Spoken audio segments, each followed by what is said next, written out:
Hello, I'm Daniel. I host this podcast, Sharpening the Mind. I am a Buddhist meditation teacher in Kansas City. These teachings will always be given free of charge, but if you feel compelled to make a donation, there's a link in the show notes. Thank you for listening and have a good day.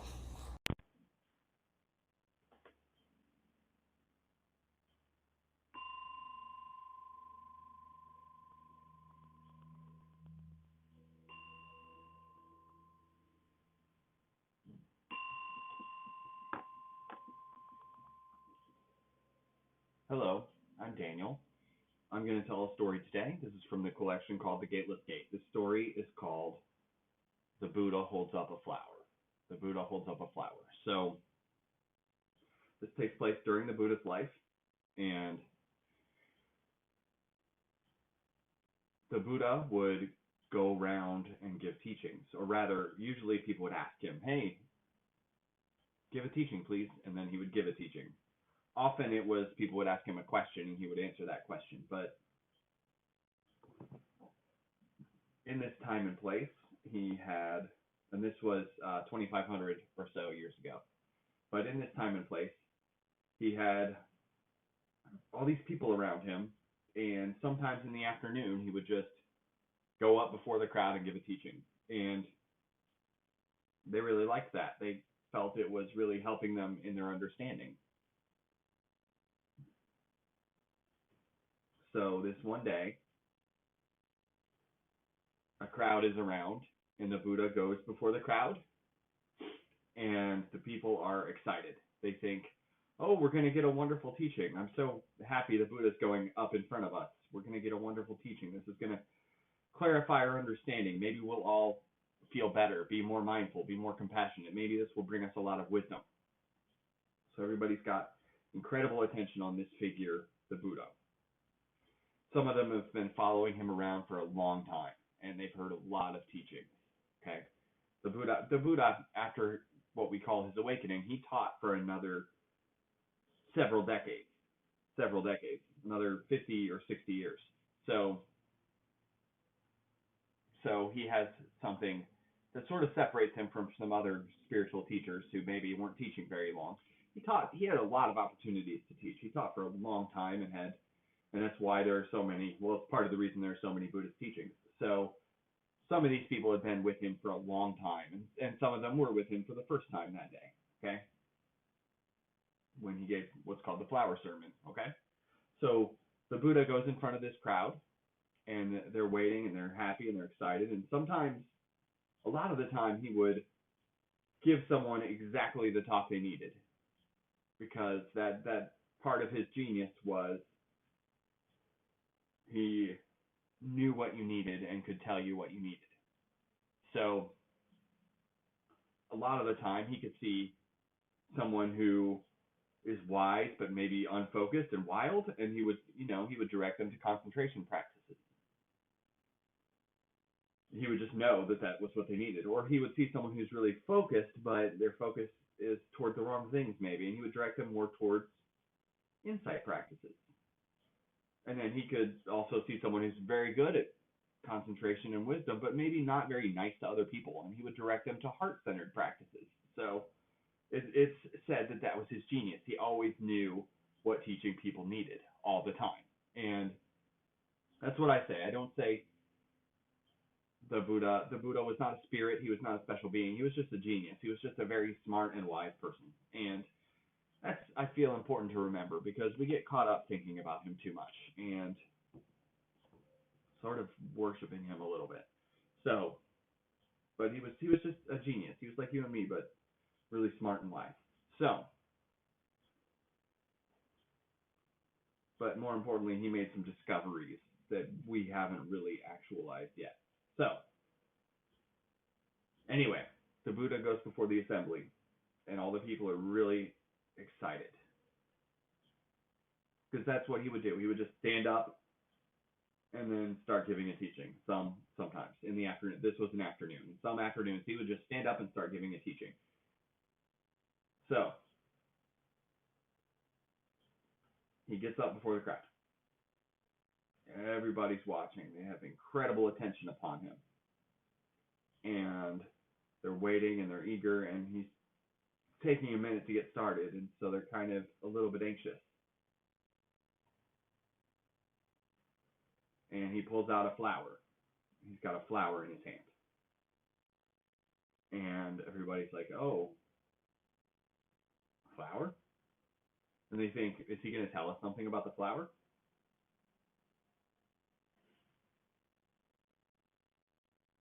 And he just twirls the flower in his hand, and he doesn't say anything.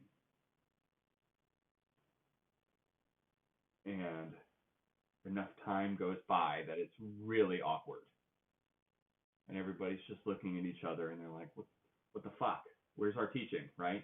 I want to be wise. Why am I not hearing a teaching, right? So some people are disappointed. Some people are mad, like, we're paying attention for this? This is bullshit, right? And some people are just confused and lost.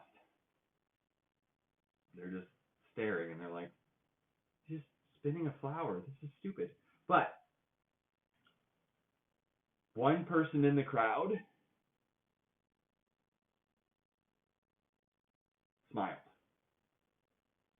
One guy, he smiles. His name's, sometimes he's called Kasyapa, and sometimes he's called Kasyapa.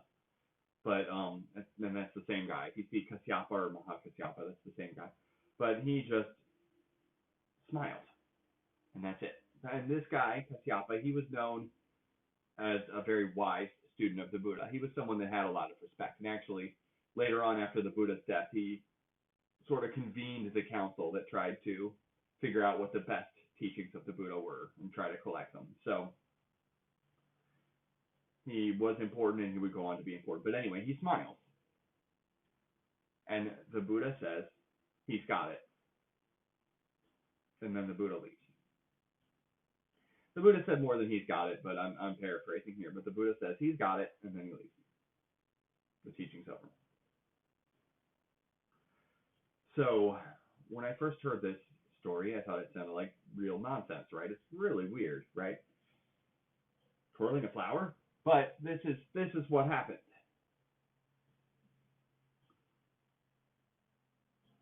The crowd came into this situation with expectations and desires. Okay? So people expected to hear a teaching like the ones they had heard before. They desired to hear an even better teaching, because sometimes they were, sometimes the teaching is more moving and sometimes it's less moving, and they were really hopeful and eager and anxious and excited. So they brought all this baggage into the situation. They didn't just come into the situation to hear a teaching. They brought all their baggage into it, of their excitement to hear a really powerful teaching. They had a lot of baggage. So all this crowd has all this baggage they're bringing into the situation, and the Buddha's ready to give a teaching, and they are carrying all this. They're thinking, yeah, is he going to be on emptiness? Is he going to teach about the six perfections? Is he going to talk about the hindrances, the thing that stop us in our practice? Is he going to talk about compassion or wisdom? What's he going to talk about? And they're all wondering, and they're all hoping for the teaching they want to have. And so they have this experience of of seeing the Buddha twirl a flower, and their expectations are not met.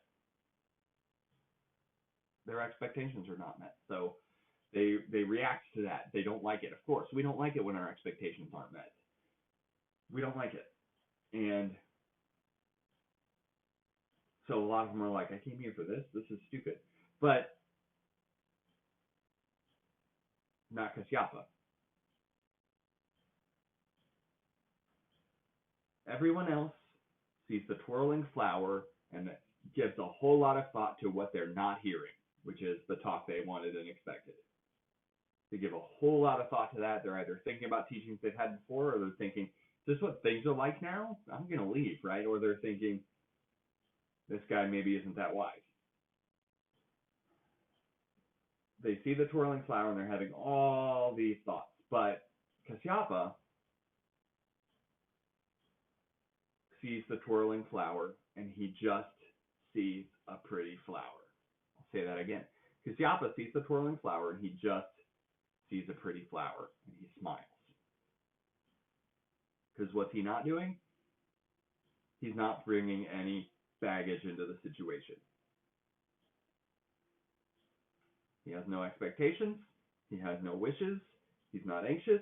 He's just here for the teaching and ready for whatever comes. He's just present. And because he's just present, he has a different reaction to the flower teaching than everyone else. Totally different. No one else even came close. He sees a twirling flower and he just smiles because it's just a twirling flower. He's not thinking about what's not happening. He's present with what is happening. He's saying, now it's like this. Twirling flower, beautiful. Everyone else is somewhere else. They're either obsessed with what they wish was happening, or they're thinking of past talks, or they're speculating on future talks. Like, is this going to be like this from now on? Kasyapa is just there. He's just there for the teaching. He's nowhere else. So when the Buddha sees, and I guess it's very clear to the Buddha that Kasyapa just sees a flower and smiles. It's very clear to the Buddha that he's got no baggage. He's not bringing anything into this. He's just here for the teaching. So the Buddha says, he's got it. I paraphrased that, but let me read you what the Buddha actually literally said.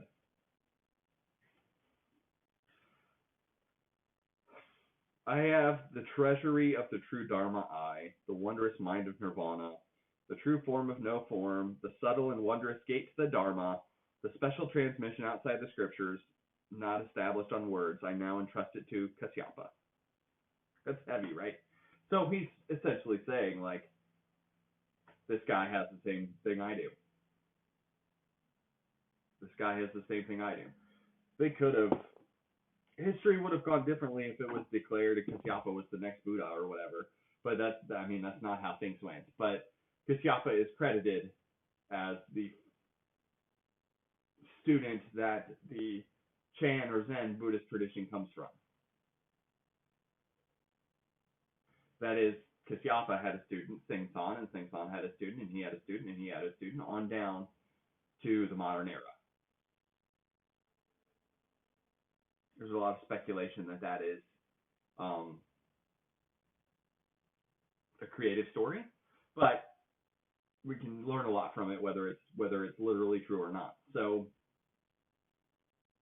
the Buddha held up a flower. Kasyapa smiled. The Buddha declared, Kasyapa is awake like me. Just because in that moment, Kasyapa brought in no baggage. So what does this mean for us? Well, I think that it's important to think about because we bring baggage to a lot of situations. We bring baggage to a lot of situations.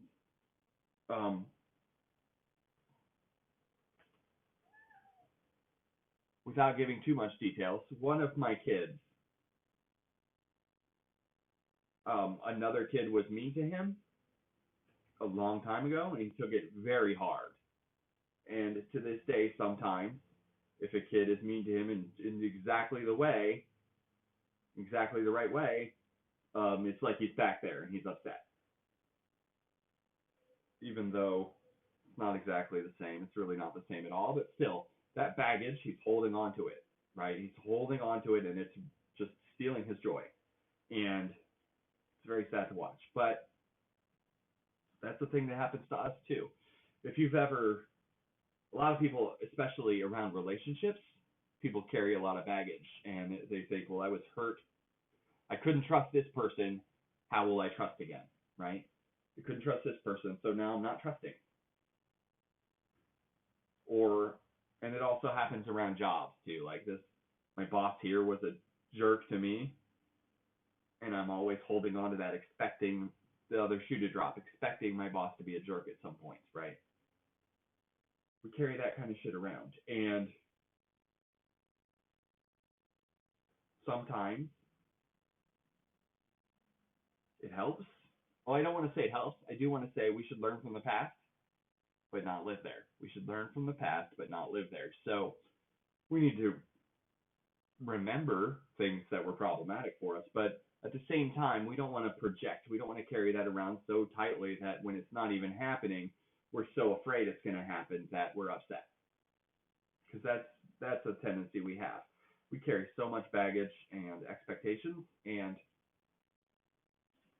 because of that, we get disappointed, of course. The world's not going to match your expectations.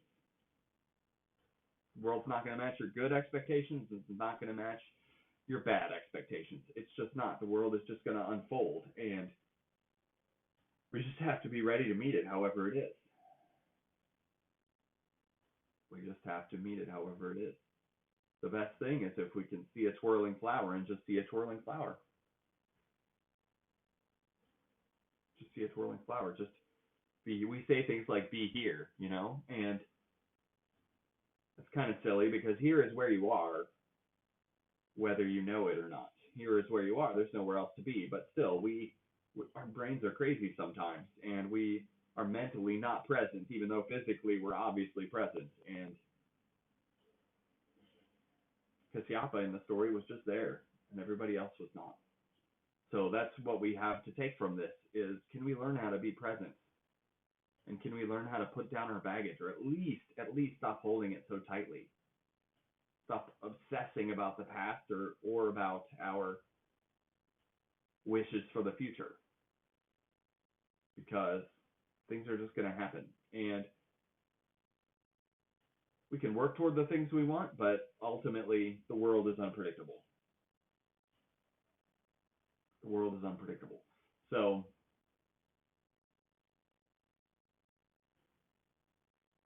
let's see if we can put down our baggage and kind of see the world as it is for a little bit. I think that's really the lesson in this. Put down your baggage.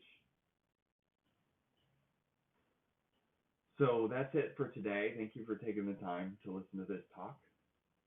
Have a good day.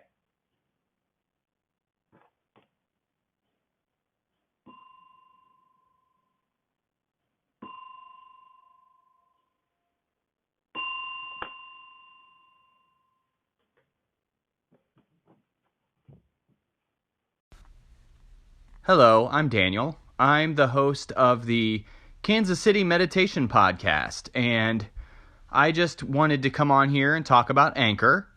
Anchor is the platform that I use to record my podcast, and it's very user-friendly, and it's easy to edit, and it's all just a very good podcast platform. I have no complaints.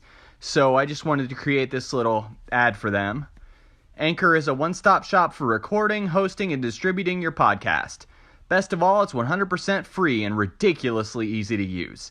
And now Anchor can match you with great sponsors who want to advertise on your podcast. That means you can get paid to podcast right away. In fact, that's what I'm doing right now by reading this ad. So, if you're interested, go to anchor.fm/start to join me as a podcaster. Have a good day.